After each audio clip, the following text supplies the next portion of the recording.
Mesdames, Messieurs, bonjour, bienvenue aux 12 heures de ce 18 septembre. Voici les titres. Décès hier soir de l'historien et sociologue Abdelmejid Meldessi, le président de la République présente ses condoléances à la famille du défunt, un homme qui a contribué à enrichir la connaissance et l'histoire selon Abdelmejid Tebboune.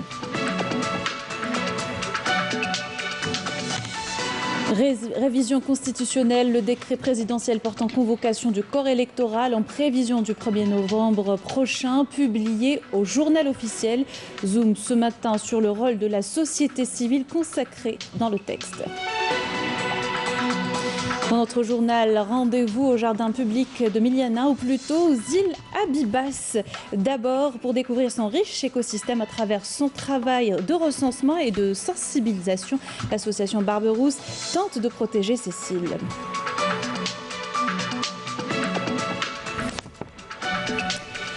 Et puis rendez-vous aux îles, au jardin public de Miliana, où les enfants se rencontrent pour s'adonner l'un des meilleurs hobbies, la lecture.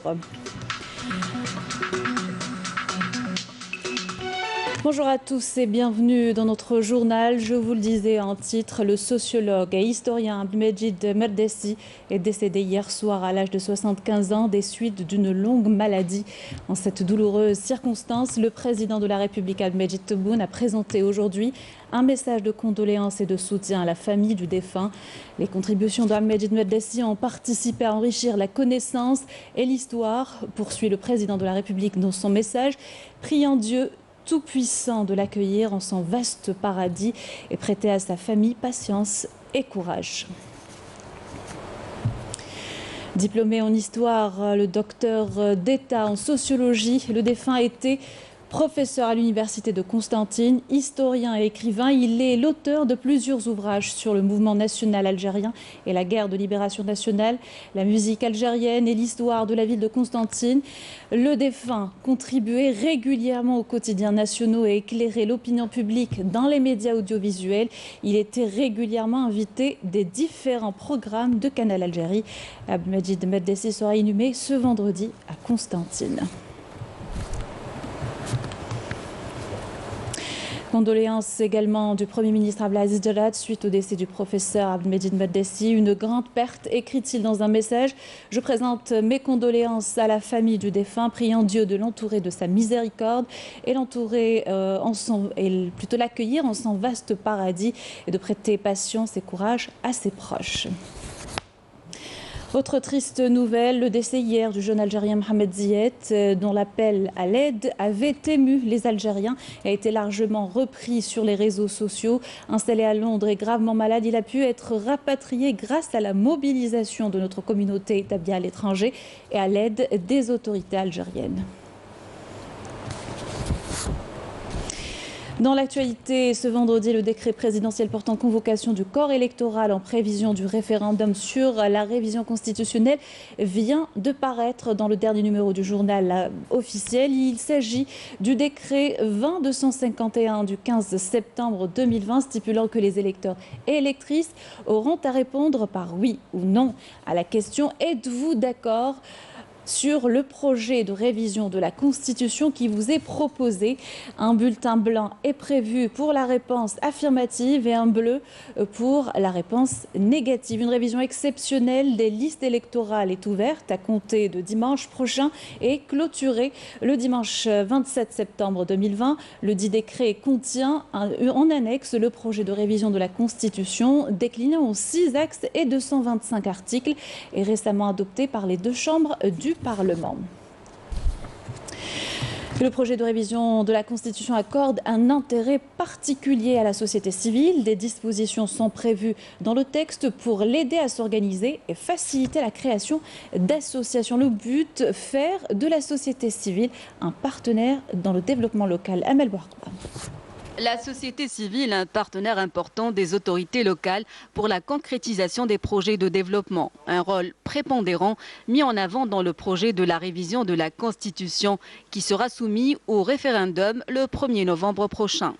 Le texte comporte plus de souplesse dans la création d'associations. Il y a moins d'entraves bureaucratiques. Cela va dans l'intérêt du citoyen et permet au mouvement associatif de participer au processus de développement local. Les acteurs de la société civile se mobilisent pour sensibiliser quant à l'importance de ce rendez-vous électoral, un événement déterminant pour l'édification de l'Algérie nouvelle. Nous saluons le projet de révision de la Constitution et les dispositions facilitant le travail des associations. Nous espérons que cela va offrir de nouvelles perspectives aux jeunes. Ce projet de révision de la Constitution comporte également un volet très important, accordant de larges prérogatives aux associations. Le projet de révision de la Constitution confère au mouvement associatif de larges prérogatives dans une démarche de démocratie participative, de quoi lui permettre de s'imposer en tant que force de proposition. En tant que société civile, nous appelons les citoyens à participer massivement au référendum. Nous espérons que chacun prenne ses responsabilités. Les associations sont par ailleurs appelées à faire preuve de plus de crédibilité en s'impliquant davantage sur le terrain afin d'accompagner les autorités locales pour la concrétisation des objectifs de développement tant attendus. Et les Algériens appelés à participer activement au débat autour de la révision constitutionnelle et à voter massivement le 1er novembre prochain. On écoute. Nous saluons et nous accueillons avec intérêt les articles sur la participation et le rôle des associations en tant que partenaires actifs à part entière dans la planification, le développement, le suivi et la gestion. Nous souhaitons une participation massive des jeunes et des différents acteurs de la société civile à ce référendum pour bâtir une Algérie nouvelle et promouvoir le développement du pays dans les différents domaines.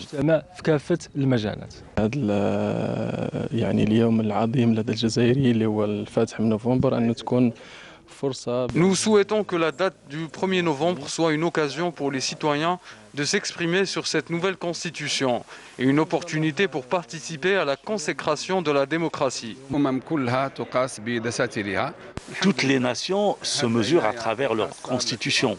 Cette importance accordée à la constitution augure bien d'un avenir prometteur plein de succès, permettant une meilleure garantie des droits des citoyens. La Constitution comprend plusieurs articles que chacun s'y retrouvera. يوجد نفسه في مادة أو مواد متعددة من هذا الدستور. Notre rôle est de sensibiliser les citoyens à participer à la construction de la nouvelle Algérie.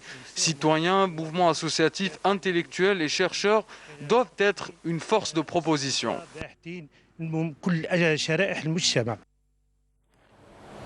Énergie, le ministre du secteur a réitéré la nécessité d'atteindre un taux de conformité de 100% par l'ensemble des pays signataires de l'accord de réduction de la production pétrolière. C'était hier lors de la 22e réunion du comité ministériel mixte de suivi OPEP-non OPEP par visioconférence. Abdelmajid Attar appelle à maintenir la vigilance, d'autant que la pandémie du coronavirus reprend dans certaines régions du monde. Abdelmajid Benrassi. De la vigilance au moment où les prix du pétrole ont fini en hausse hier jeudi au lendemain d'une poussée déjà notable. Les investisseurs se montrant plutôt optimistes sur les orientations des principaux pays exportateurs dont les ministres se sont réunis par visioconférence.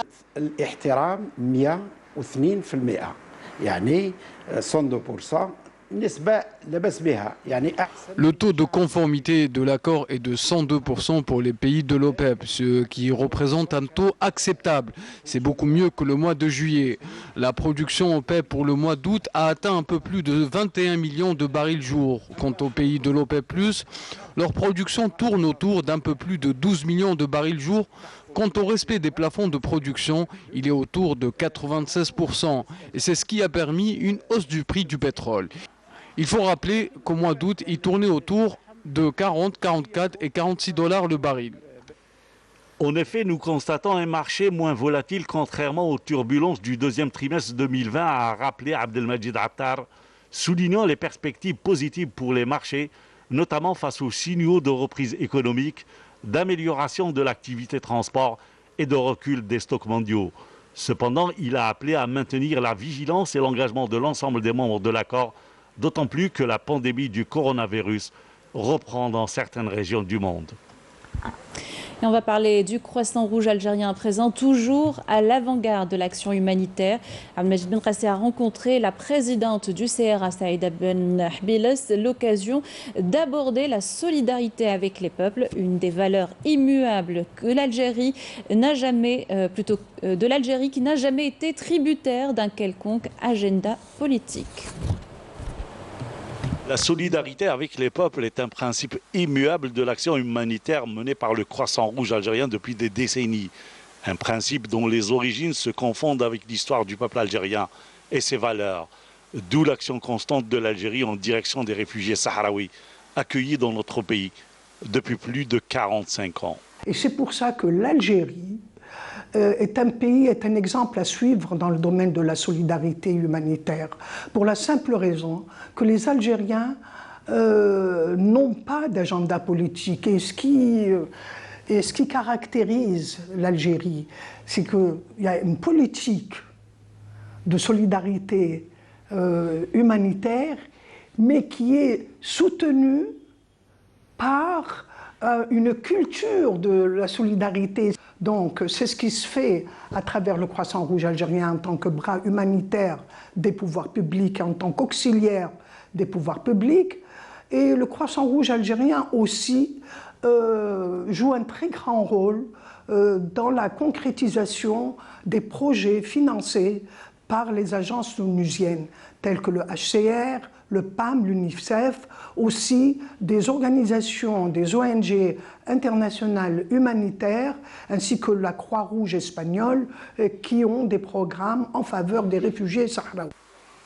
Les programmes d'aide de la communauté internationale restent insuffisants pour répondre aux besoins des réfugiés sahraouis. Des aides qui se réduisent d'année en année, c'est ce que nous explique la première responsable du Croissant Rouge algérien. Ce que donne la communauté internationale, c'est de quoi survivre. Et nous avons dénoncé les dernières mesures qui, sous prétexte que le nombre de réfugiés a augmenté, on veut diminuer l'aide attribuée aux réfugiés sahraouis et on veut les affamer. Donc le Croissant Rouge algérien a pesé de tout son poids pour dénoncer ça. Et l'Algérie complète le manque en produits alimentaires, pour la couverture sanitaire et autres. Des aides humanitaires, certes, mais qui ne remplaceront jamais le droit des réfugiés sahraouis à retrouver leur terre et de jouir de leur droit à l'autodétermination et à un État souverain. Situation sanitaire d'un pays, 228 nouveaux cas confirmés de coronavirus, 158 guérisons et 9 décès enregistrés selon le dernier bilan actualisé hier par le comité scientifique de suivi de l'évolution de la pandémie. On écoute le docteur Jamal Fourar, porte-parole du comité. Les principaux indicateurs enregistrés au cours des 24 dernières heures sont les suivants. 228 nouveaux cas, 172 nouvelles hospitalisations, 158 patients guéris, 32 patients en soins intensifs et 9 décès. Avec la notification de 228 nouveaux cas, l'incidence pour les 24 heures est de moins de 1 cas pour 100 000 habitants, sachant également que 19 wilayas n'ont pas notifié de cas au cours des 24 dernières heures, 21 wilayas ont notifié entre 1 et 9 cas et 8 wilayas ont notifié 10 cas et plus. Pour ce qui est des décès, au cours des 24 dernières heures, nous avons enregistré 9 nouveaux décès, rahimahumullah. Pour ce qui est des patients hospitalisés au cours des 24 dernières heures, leur nombre est de 172 patients. Les patients guéris à ce jour, leur nombre est de 34 675 patients guéris, dont 158 guéris au cours des 24 dernières heures. Pour ce qui est des soins intensifs, nous avons actuellement au niveau de nos hôpitaux 32 patients hospitalisés en soins intensifs. Et pour terminer, nous demandons toujours à notre population de rester vigilante, de respecter les règles de prévention, notamment l'hygiène des mains, la distanciation sociale et surtout le port de masque obligatoire en tout lieu et en toutes circonstances. Et on va parler des sorties familiales. Parmi les meilleures destinations des Algérois, le parc d'El Hamma, une alternative pour de nombreux visiteurs qui préfèrent éviter les plages bondées en cette période estivale. Meriam Oussaïd.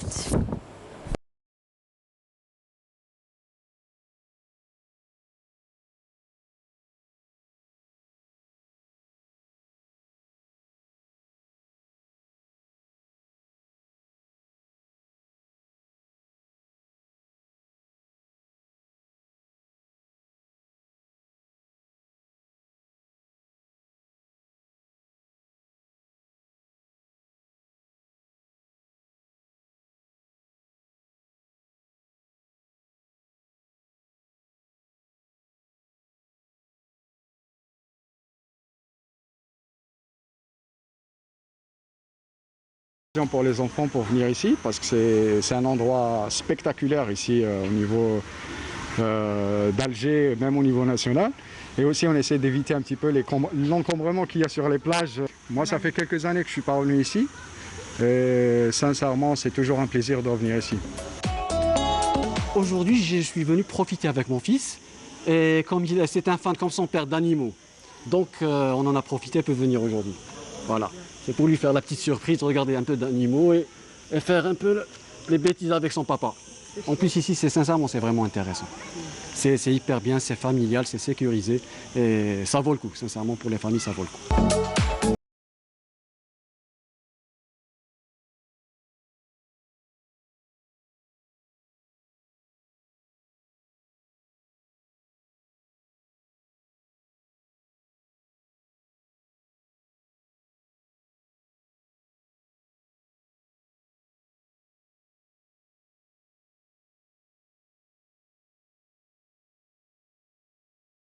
Avec mes petites filles pour voir les animaux. On a vu les lions, ils étaient bien en bonne santé. Et on a vu les lionceaux, ils mangeaient, les tigres. On a vu un petit crocodile. Et quoi encore, Sophia? Qu'est-ce qu'on a vu? On a vu des lions, des guépards.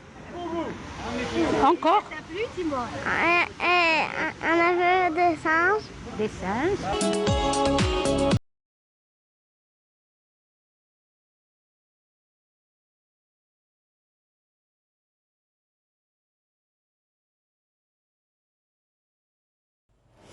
Autre jardin public, celui de Méliana cette fois, où les enfants se rendent régulièrement pour partager un pur moment de plaisir. Et ça donnait à l'un des meilleurs hobbies, lire. C'est M. Kenouch. النمر الشرير شيخان وخطفه من فراشه فحاول الأب إنقاذه ولكن دون جدوى أسرع شيخان بالفرار. Alors le poisson géant retourne dans les profondeurs et émerge de nouveau tenant entre ses mains la hache du bûcheron. في هذه الأثناء مر حارس الغابة بمنزل الجدة فوجد الباب مفتوحا بشكل مريب. Sous les platanes de Méliana, dont les feuilles sont déjà bercées par l'eau. Le grand format de ce journal nous emmène aux îles Abibas découvrir ses richesses biologiques avec les membres de l'association Barberousse. Tout un travail de recensement des espèces, mais aussi de sensibilisation pour protéger l'écosystème de ces îles est fourni par l'association Reportage de Kamel Suik. C'est à bord du voilier de l'association que nous faisons la traversée des côtes oranaises vers les îles Abibas. Le temps de mieux connaître les membres de Barberousse et découvrir le programme de la journée. C'est-à-dire à force de plonger, on a constaté que les fonds étaient un peu dans une dégradation un peu avancée et il y avait beaucoup de déchets à récupérer, il y avait beaucoup de travail à faire et c'est là où on a décidé de créer une association. Aujourd'hui, on va découvrir les îles. Premier archipel algérien, le plus grand archipel algérien insulaire qui fait 60 hectares. Dès qu'on s'est approché, ce bout de paradis a annoncé la couleur des eaux cristallines, un dégradé de couleur azur dans un bain de soleil. Pas de temps à perdre, les plongeurs préparent déjà leur matériel. Les consignes du moniteur sont claires. En profondeur maximum, c'est 20 mètres, d'accord? N'oubliez pas la mi-pression intercom et surtout, restez les binômes ferrés. Des relevés, des observations de plusieurs espèces, en particulier la grande nacre ou la Pénanobilis, mais sans oublier de se faire plaisir. Allez, vous êtes prêts maintenant à découvrir les richesses du fond marin des îles Abibas? On y va! C'est l'un des plus beaux fonds marins de la Méditerranée selon certains. Eh bien, on n'est pas loin de le croire.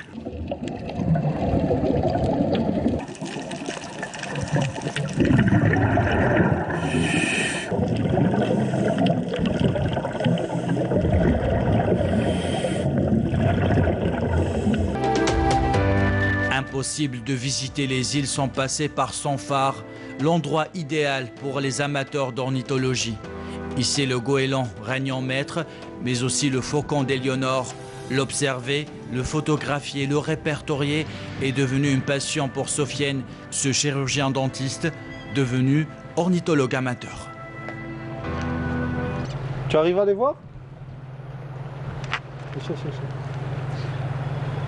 Le faucon d'Éléonore, en tout cas, on a la plus grande colonie du littoral algérien. On va parler du littoral algérien.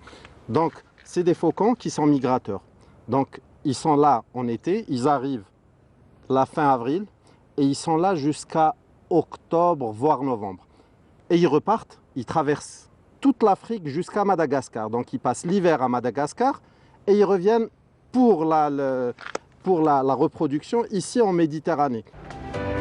Faire vivre cette association de passionnés et de bénévoles nécessite des moyens. Après avoir fait une grande carrière dans l'industrie du parfum à travers le monde, Faisal, l'enfant prodige de Bousfer, revient dans sa ville natale, Oran, pour retrouver les parfums de son enfance et aider à préserver le patrimoine marin de ces îles.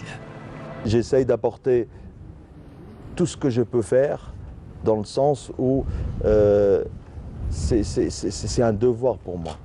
C'est vraiment un devoir parce que je suis natif d'un village côtier, j'aime la mer, je suis un passionné de tout ce que fait l'association.